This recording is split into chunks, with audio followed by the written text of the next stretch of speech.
Good morning and welcome to the Sports Desk, streamed live on Facebook. I'm your host, Ed Nunez, along with producer Alden Iowani. Our special guest today is Highland head basketball coach Justin Woody, who also is the dean of students at Highland. So we're going to talk about basketball and academics. Coach, thanks so much for being our guest. Yeah, thanks, Ed. Thank you so much for having me. I'm looking forward to it. It's always fun to talk to you. Coach, we didn't really get a chance last spring. Highland coming up short in the championship game against Valley in overtime. It had been since 2009 since the Hornets had made a championship appearance. Danny Brown, that team there was Marcus Franco King, Eric Watson. That's a loaded squad. Jordan Howard, coming up short against La Cueva. But Highland came, we did, and I say we, all full disclosure, I'm a former Hornet. I played there, I coached there, I still live in the district, right across the street from where former head coach Ray Rodriguez grew up. So the neighborhood still has very special meaning to me. But talk about that a little bit. We didn't get a chance to really talk about to anybody. Coach Coleman, congratulations to him. That's his third championship as the Valley head coach, and he retired on top. We'll talk about Coach Coleman in a minute. But talk about a little bit about the after effects. It really didn't get a summer program or anything really to put that to rest, because it just went from that to Corona to shutdown to not really putting that season to bed the way you used to be able to do that. Yeah, it was just everything was really strange, from the game not having fans to to the shutdown right after that. There was a point in time where we hadn't been in the gym or really seen each other than online.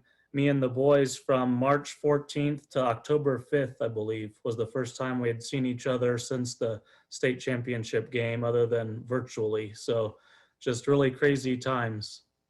Again, to think about that, Coach, your summer program, how important is that? You were able to donate, to raise funds for the summer program, camps, the things that you do to build a program, right? And everyone's in the same boat. You weren't able to do that, and right now we're in the midst of another lockdown. We'll talk about that, the academic impact. And there's definitely one we need. And you know what? You've got some numbers for us. We talked last night, and some of the numbers may shock people, right? They may shock them, but and we're not trying to be negative in any certain way. Some people might have better resources in a lockdown than others. That's just a fact. But Coach, going back to the game and the season last year, and we talked about it. Tommy Wynn's layup in regulation, what goes off the back iron, right? And it's a 4-point swing. If we make that layup there, we're up 3, or Highland's up 3. And then and it's then Tommy again. He's at Western New Mexico now, and Tommy's going to be a very good guard out there. But that's the breaks of the game. Talk about that game a little bit. Again, all due respect to Coach Coleman and the Valley Vikings, but talk about that game a little bit. That was just an incredible game. I wish we could have had fans to see it. Before the game, Coach Coleman and I were talking, and some of the NMAA workers there down on the press row, and they were saying, man, if this game would have been with fans, it would have been probably the most attended game of the week. But it was an honor to play against Valley. That was the 5th time we had played Valley last year. The first 3 times they handled us pretty good. They beat us by 14, 13, and 12 points. So all 3 games were double-digit wins for them. And then we got to we kind of hit our stride towards the end of the season, and got to play them again for the district championship and beat them. And so we felt going into the state championship game that we had a really good opportunity to do it again. Our biggest difference for us from the beginning of the year to the end is we handled adversity much better. Teams would go on 4 or 6 point runs on us, and we'd try to get it all back in one shot, which that's not always the best. That's not the best option. And we did a much better job down the stretch in the second half of district tournament and state tournament of being calm, not panicking. When teams made some shots, we looked to get a few passes and get an open shot. And so that was kind of the difference. It was a great game with Valley in the state championship. We were down 7 going into the 4th quarter, battled back, outscored them. I think it was 17-10 in the 4th quarter to force overtime. And like you said, we're up 2 with a minute 30 left, I believe. And Tommy had a great drive and just rimmed out a layup to put us up 4 with under a minute 30 left. Ends up going to overtime. Valley won, and they're a fantastic team. They were ranked #1 all season.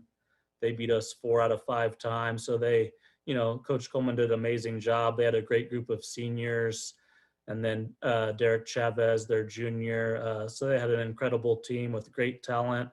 But I was proud of my boys. It was those guys will go down in Highland history as some of those legends that you talked about from the 2009 teams and some of those other great Highland teams. Yeah, no question about it. And I think I want to talk about also the development of your big man, Jose Murillo, Erasmo Carrion, Raul Marquez, Barraza. There's some good players around them. And one of the things that you mentioned was staying calm. And I think a lot of that has to do with your coaching. I really do. Now, I've been to practice. You had me go out there 4 times, and it's always a thrill to be able to talk to Hornet. It's always. But I also think the teams take on the personalities of their coach, and you're calm. You got that calmness about you. I was high strung, high wired high, right? And I had to learn too, right? Because the teams feed off of that, right? Phil Jackson was one of the calmest coaches there was in the pros, right? Hardly yells or just, So I think the team really benefited from that. But talk about the development of Jose Murillo, the big man. He just really coming out party for him last year, 6'7". He's probably getting some good looks from major colleges. Talk about his development. Yeah, thank you.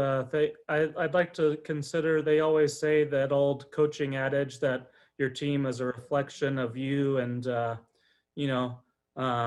I'm a competitor and I want to win in the worst way, but I'm very positive and even keeled. And I'd like to think that my team kind of follows that, follows those traits as well, which I'm proud of. And Jose is fun to coach. He went from, playing 2 quarters of varsity, kind of a floater his freshman year, just because he was so big. And then he's just really worked hard. It's a shout out to him for the hard work that he puts in every day. To be one of the top players in the state as a sophomore.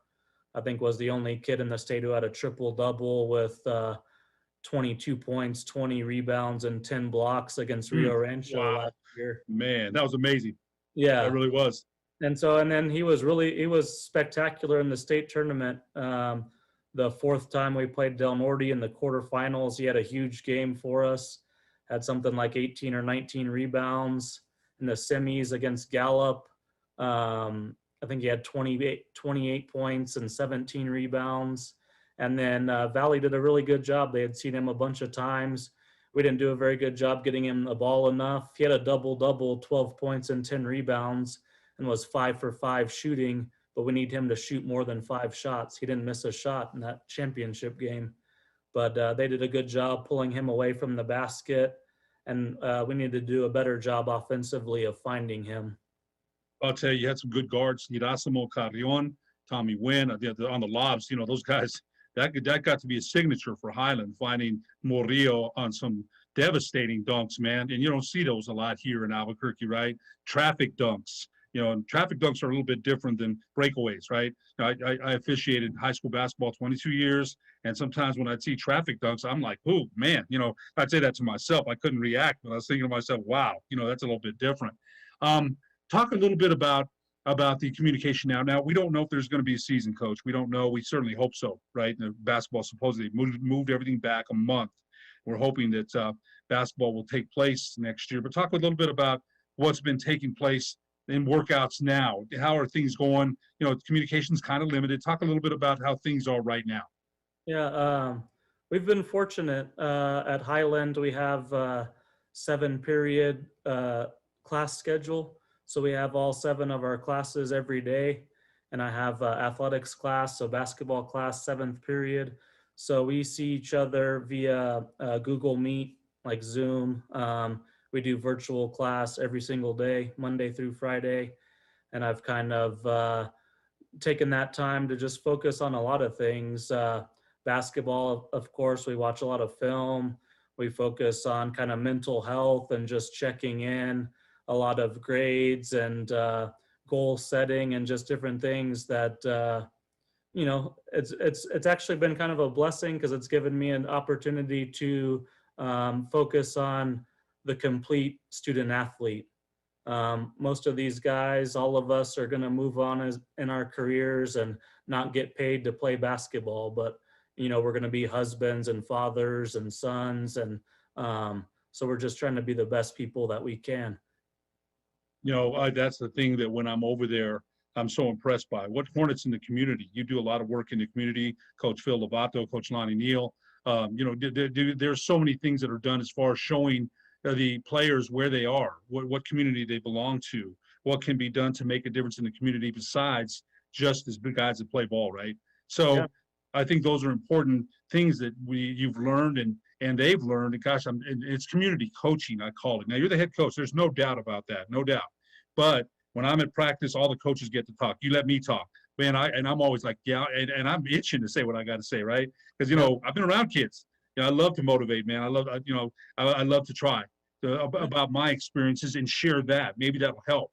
I think it does and will, right? Because everybody's got a different message, and you make sure that you include everybody on your staff in those final. Coach Griego, I love Frank. Frank's been around Del Norte. He's been around a lot of places, right? Got that heart for the program and the kids, not just in basketball. It's bigger than that, and I think you've done a great job in showing the kids that. Yeah, well, I try to model that, and I hope the kids continue that. I just try to model that we're always learning.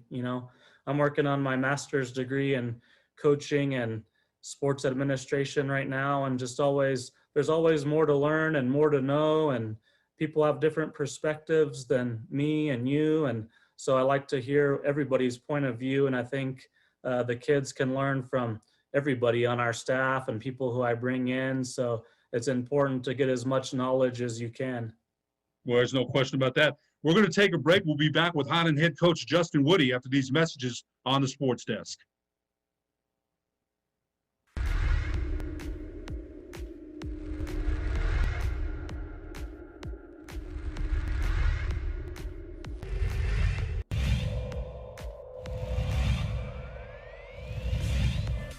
I'll just get a little closer. Oh, instead it's a gorgeous pass. Here's what he'll just shoot it. He's going to go all the way. He's going to fire at the buzzer, and he hits.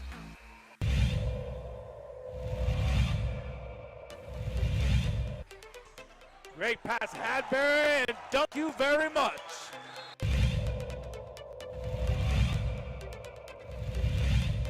Tie in the district. Inside, fly, Eagles.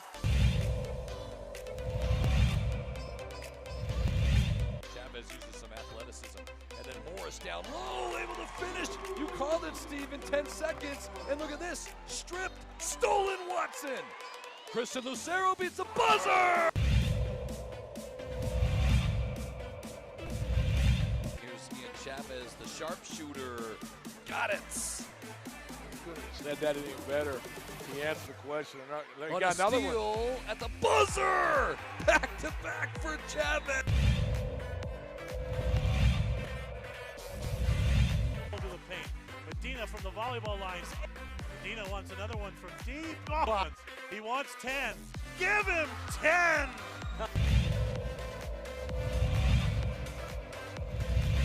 Lewis finds Watson. He's going to finish. One-handed slam.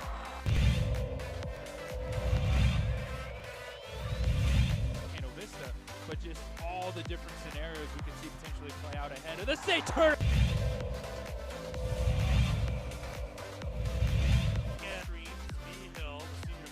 Oh! Ho, ho, ho!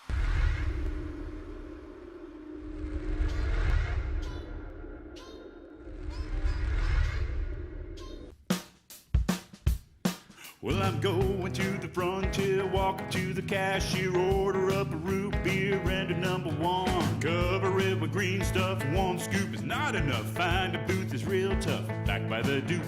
Meet my family, meet my friends in the quirkiest restaurant I have ever been. All of Albuquerque's favorite spot, it's the Frontier Restaurant. The Frontier Restaurant is a proud supporter of ProView Sports Network.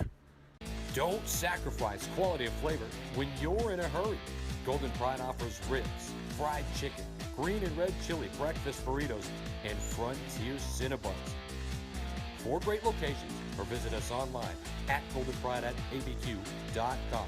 Golden Pride Barbecue Chicken and Ribs, proud supporter of ProView Sports Network.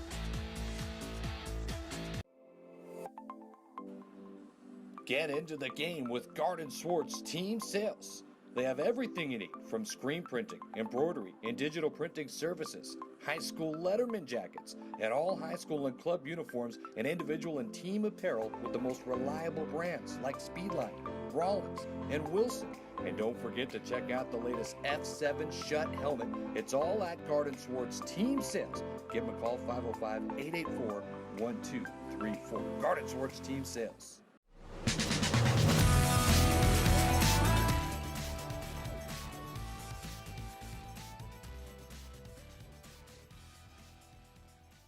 Welcome back to the Sports Desk live on Facebook. I'm your host, Ed Nunez, along with producer Alden Iowani. Our guest today is head boys basketball coach at Highland High, Justin Woody, also dean of students at Highland High. And coach, the first segment, we went over the championship run that Highland had coming up short to Valley last year, losing in overtime. But what a game that was. I remember watching here from my house because we couldn't even go to the pit ourselves. We were supposed to go finish broadcasting some games over there, myself and Richard Tripp, but they locked everybody out that wasn't at the pit. And that's okay. Things happen. This thing was totally unexpected, but I was definitely locked in and watching. And Highland came up short, but what a season Highland had. And you know what? I think people forget the rebuilding of the program that, your first season, I think you won one, and increasingly, you got to the championship. And what an accomplishment for the program and for you. Again, Highland basketball, if the season goes off, you're in good shape. You've got some good returning players. Your son being one of them, he's going to be a junior now, I believe, right? Correct. Yeah, we've got Jose coming back, and we've got some really good young guards that are sophomores and juniors, and we've got a bunch of good kids who do well academically, who are respectful kids, who are a joy to be around, and they work really, really hard. So I hope we get that opportunity in March. We'll see. Let's talk about we talked about the online learning, and I told you this last night. When I was at Highland, I had one of the Figge brothers as my teacher. Figge Hall's named after me, Mr. Figge. I can't remember which one it was. I think it was Robert. What a great teacher. Mr. Barsani, the biology teacher. I had a Mr. Huerta, the Spanish teacher. I had a lot of teachers that were influences that I look forward to going to class and learning, right?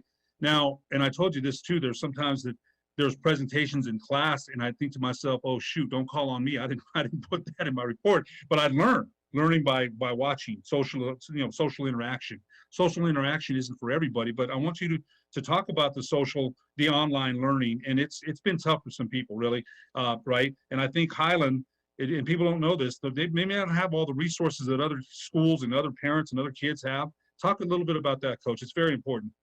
Yeah, it's tough, and no matter what side that you lean on, you can't ignore the facts, and the facts are really, really tough to look at right now. The World Health Organization came out with a report on the 10th, so 5 days ago, came out with a report that lockdowns are just making poor people even more poor. That probably will double the world poverty by next year at this rate. So those are some things that you look at and you're like, man, we got to find a better way. We got to find a way to get kids in school. We got to find a way to get kids back interacting with adults who really care about them, like the administration and the staff and all the coaches and the people at Highland and all schools do. We want what's best for our kids, and that's why we're in education, is because we want to see kids successful. But these type of things need to be talked about because what's happening right now isn't working. I think it's important that you mention that, right? And Highland has unique challenges that some schools don't, and that's all I'm going to say, right? Because I'll tell you, Ms. Marco Harris, the principal at Highland, a lot of respect for him. Justin Landis. There's people in that school that are doing a great job and are very committed.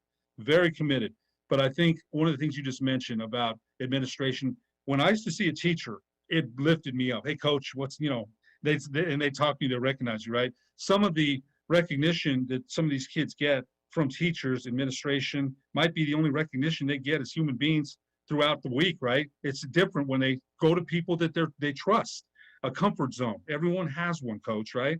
And again, seeing those kids at Highland every day and them being part of something that's structured, people care about them. And you can feel that. I feel that from Mr. Harris every time I see him.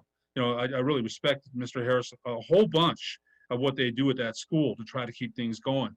But I think you just made that point there that one size lockdown. And here's the other thing. Here's what I want to ask you. We got the vaccines around the corner, right? There's already people getting vaccinated yesterday. Great news for the United States and the world, right? We're starting to see maybe that this pandemic next year, you and I, hopefully are having a different conversation around this time of year. But maybe we're seeing some hope with these vaccines coming out. And again, the frontliners and the elderly are going to get it first, and they should. But hopefully, that they get them out and people have hope that it isn't always going to be like this, because people, you're right, are not meant to be shuttered indoors, right? They're really not. And I understand that. I've been safe myself and trying to be safe. But talk a little bit about that. You mentioned the mental health of the kids. You're very locked into that. Talk a little bit about that. No, I mean, we're social people by nature. I'm a very social guy. I love that interaction and just talking about whatever it is to talk about.